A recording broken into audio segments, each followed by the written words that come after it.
Lors de son prochain sommet prévu le 12 décembre prochain, la CEDEAO risque de durcir davantage les sanctions contre la Guinée. Le président du Parti du Renouveau et du Progrès, PRP, exhorte le colonel Mamadi Doumbouya à fixer la durée de la transition pour éviter des sanctions internationales. Nous ne voulons des sanctions contre la Guinée. La pression sera accentuée sur les dirigeants pour qu'ils puissent définir le chronogramme de la transition. C'est le rôle du colonel Mamadi Doumbouya. Il n'y a pas quelqu'un de plus légitime que lui pour annoncer la durée de la transition. Ce n'est pas le Conseil national de la transition, CNT, qui doit le faire. C'est une erreur de dire que c'est cette institution qui va l'annoncer la durée de la transition, estime Rafiou Sow. Et de poursuivre, nous demandons au colonel Doumbouya de proposer un chronogramme.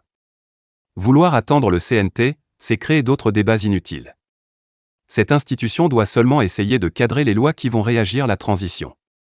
Je prie le colonel d'aller dans ce sens. C'est vrai qu'il avait dit que c'est au CNT de le faire, mais il ne faut pas oublier qu'il a changé d'avis sur d'autres sujets.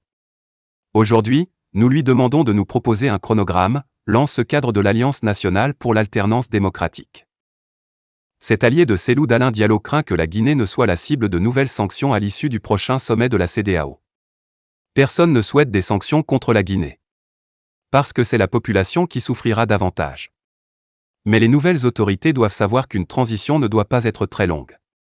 Une transition, c'est pour aller à des élections libres, transparentes, crédibles.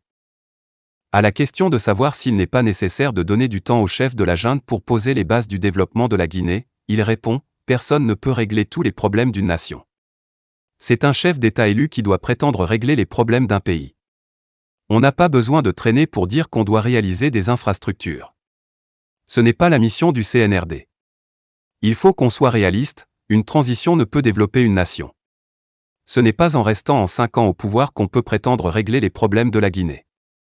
Si on a la volonté, en quelques mois seulement, on peut poser des jalons du développement.